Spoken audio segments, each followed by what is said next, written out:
1 Samuel, chapter 22. David therefore departed thence, and saved himself in the cave of Adullam. And when his brethren, and all his father's house, heard it, they went down thither to him. And there gathered unto him all men that were in trouble, and all men that were in debt, and all those that were vexed in mind. And he was their prince. And there were with him about 400 men. And David went thence to Mizpah in Moab, and said unto the king of Moab, I pray thee, let my father and my mother come and abide with you, till I know what God will do for me. And he brought them before the king of Moab, and they dwelt with him all the while that David was in the hold. And the prophet Gad said unto David, Abide not in the hold, but depart, and go into the land of Judah. Then David departed, and came into the forest of Hereth. And Saul heard that David was discovered, and the men that were with him. And Saul remained in Gibeah under a tree in Ramah, having his spear in his hand. And all his servants stood about him. And Saul said unto his servants that stood about him, Hear now the sons of Benjamin. Will the son of Jesse give every one of you fields and vineyards? Will he make you all captains over thousands, and captains over hundreds?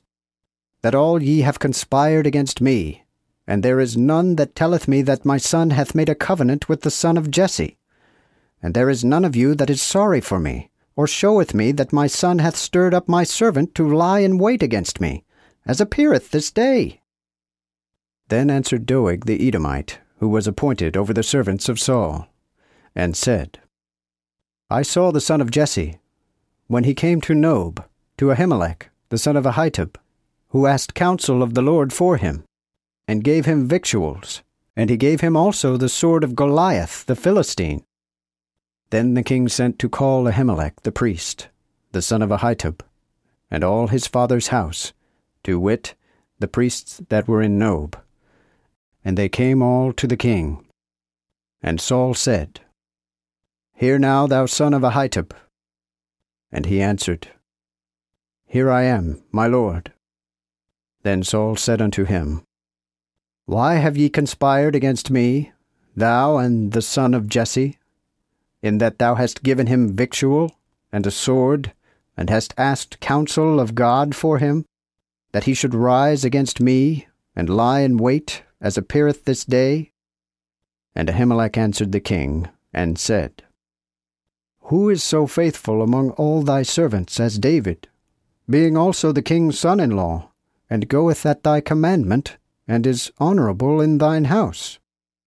Have I this day first begun to ask counsel of God for him? Be it far from me. Let not the king impute anything unto his servant, nor to all the house of my father. For thy servant knew nothing of all this, less nor more. Then the king said, Thou shalt surely die, Ahimelech, thou and all thy father's house. And the king said unto the sergeants that stood about him, Turn, and slay the priests of the Lord, because their hand also is with David, and because they knew when he fled, and showed it not unto me. But the servants of the king would not move their hands to fall upon the priests of the Lord. Then the king said to Doeg, Turn thou, and fall upon the priests.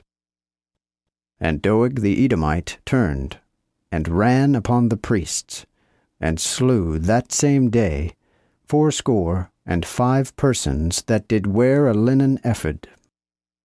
Also Nob, the city of the priests, smote he with the edge of the sword, both man and woman, both child and suckling, both ox and ass, and sheep with the edge of the sword. But one of the sons of Ahimelech, the son of Ahitub, whose name was Abiathar, escaped, and fled after David. And Abiathar showed David that Saul had slain the Lord's priests. And David said unto Abiathar, I knew it the same day, when Doeg the Edomite was there, that he would tell Saul. I am the cause of the death of all the persons of thy father's house. Abide thou with me, and fear not, for he that seeketh my life shall seek thy life also. For with me thou shalt be in safeguard.